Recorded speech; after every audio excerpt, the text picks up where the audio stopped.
गोळ्या घालून मारायचं त्यांना करायचं. पण समाजाच्या लेकराचं कल्याण केल्याशिवाय हातात नाही. जीवावर पण पेटू शकतो. समाजाच्या लेकराच्या जीवावर देत नाही तर घरात झोपून तरी मराठ्यांनी काय करू, काय उपयोग, काय करायचं घरी झोपून. पण आज विखे पाटील तुमची भेट घेणार आहेत ते असं म्हणतायत की आता ते मी आशावादी आहेत त्यांची भेट घेतल्यानंतर त्यांना सुद्धा आशा आहे तुमच्याकडे.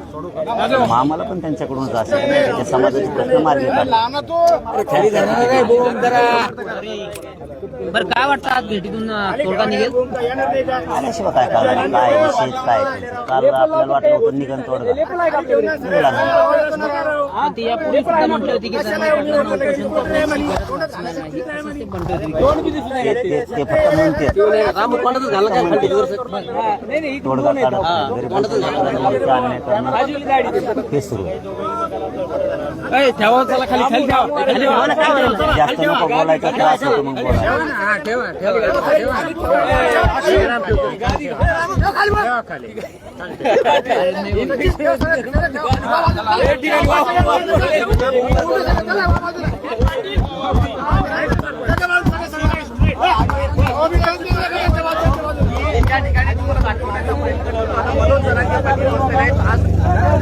मनोज जरांगे पाटील बसलेले आहेत. तुम्हाला दाखवण्याचा प्रयत्न करतो.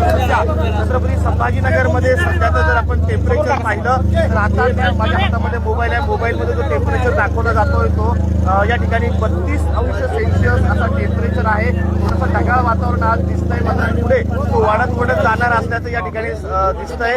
त्यामुळे आता हा जो टेम्परेचर आहे, आता 10 वाजेचा हा टेम्परेचर तुम्ही पाहू शकता की सकाळच्या सत्रामध्ये एवढ्या प्रमाणात संभाजीनगरमध्ये आहे ना. तुम्ही पाहू शकता की प्रचंड उकाडा माझ्या चेहऱ्यावरून तुम्हाला जाणवत असेल किती उकाडा आहे.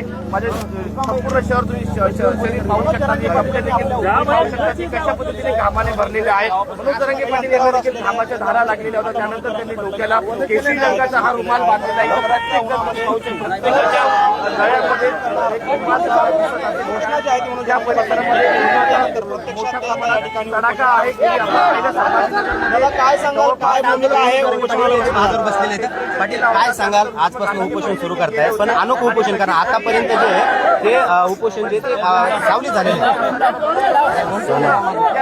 समाजाच्या लेकराचं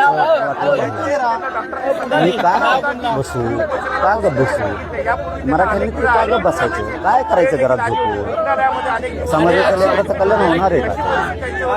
पक्षानंतर सत्तानंतर आपले लेकरं बाळ मोठे झाले सुखी झाले. आपण घरात झोपलो तर आपल्या लेकराचे वाटले. मी नाही झोपू शकत, माझा मराठा समाज बी राज्यातला नाही झोपू शकत. जातवान मराठा घरी नाही राहू शकत. पाटील एकत्रित उपोषणाला बसले, मात्र मराठा समाज देखील आक्रमक होतो. समृद्धी महामार्ग रस्ता रोको आंदोलन सुरू आहे नावाशिवरामध्ये. बांधवांना माझी विनंती, मोठी गोष्ट जी आहे त्याची आंदोलन करू नका, काय करा, हे पाहणं देखील महत्त्वाचं आंतरवालीत पण येऊ नका. इथं आलेल्या सगळ्या पोरांना मी वापस जायचं सांगितलं. ऊन लई आहे, येऊ नका इथं, काळजी घ्या. कोणी वारंवार करू नका, शांत राहावा ही माझी सगळ्याला विनंती. तुम्हाला एक दिवशी मला भेटायला तर या, तुम्ही मला बघताल, मी तुम्हाला बघू. आपला जय शिवराय करू, जय जिजाऊ म्हणू आणि वापस जा. पण कोणी वेगळं आंदोलन करू नका.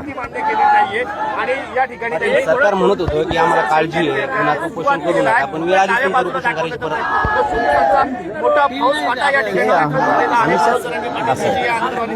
त्यामुळे सर आता आम्ही सगळ्यांनी उचलून धरलं आपल्या लेकराचं कल्याण. आणि इतर जे